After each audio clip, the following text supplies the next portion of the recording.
Hello students, myself Rajiv Atri. Today we are going to discuss torque acting on a rectangular current carrying coil in external magnetic field.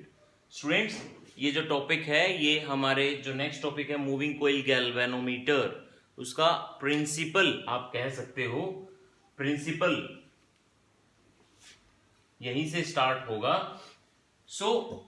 देखिए first of all torque एक ऐसी physical quantity है जिसके लिए हमें दो couple forces की जरूरत होती है।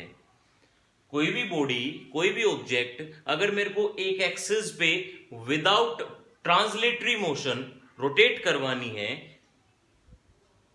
तो उसके ऊपर ऑब्वियसली दो फोर्सेस अप्लाई हुए होने चाहिए और दोनों फोर्सेस एक परपेंडिकुलर डिस्टेंस के अक्रॉस दोनों एक्सट्रीम पॉइंट पे अप्लाई किए जाने चाहिए और दोनों फोर्सेस की डायरेक्शन एक दूसरे से अपोजिट होनी चाहिए। जैसे कि हम किसी भी बोतल का ढक्कन खोलने के लिए करते हैं, वो भी हमारा क्या है, कपल फोर्स। यहां पे भी ऐसा ही हुआ है, बट ये हमने कोई कपल फोर्स नहीं लगाया, ये मैग्नेटिक फील्ड के कारण लगा है। कैसे? ये देखिए रेक्टेंगुलर कोइल जो है ABCD, इस रेक्टेंगुलर कोइल के ऊपर ये जो साइड AB है इसके ऊपर नॉर्मल मैग्नेटिक फील्ड गिर रही है, साइड CD है इसके ऊपर नॉर्मल मैग्नेटिक फील्ड है और नॉर्मल मैग्नेटिक फील्ड के अंदर अगर कोई करंट कैरिंग वायर में डालू तो उसके ऊपर लगा हुआ फोर्स कितना होगा? Force AB is equal to BIL sin theta. L is the length of the wire, okay? Force on CD BIL sin theta. As we know, theta is of 90 degrees, so sin 90 is 1. Now, the direction of force AB is by applying Fleming left hand rule. Taking your central finger along the direction of current, forefinger represents the magnetic field and the thumb represent the direction of thrust, or we can say that force, perpendicular force. Again, central finger, forefinger and the thumb represent direction of force outward. Now we get both of the forces that requires to give the torque on our coil. अब ये जो torque है, torque का जो basic formula है वो है force perpendicular distance. 11th class में करके आई, torque force cross perpendicular distance. Now what is the perpendicular distance? Perpendicular distance के लिए students again just take a upper look of the rotating coil and this is the length B of the upper side of this rectangular coil.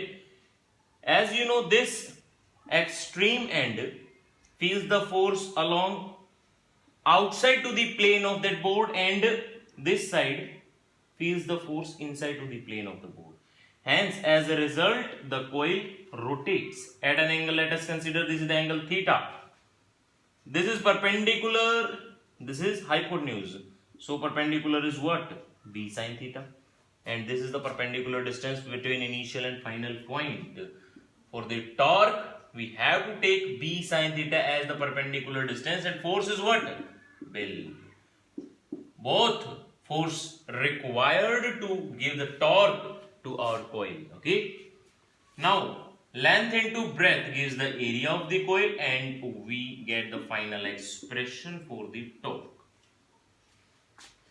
But as we know, the coil never have a single turn. Okay, for n number of turn, this is the torque for single turn in external magnetic field. But for n number of turn, we get BI multiplied by n A sin theta. ठीक है, और याद रखने के लिए आप इस नाम को याद रख लें, बीना साइन थीटा।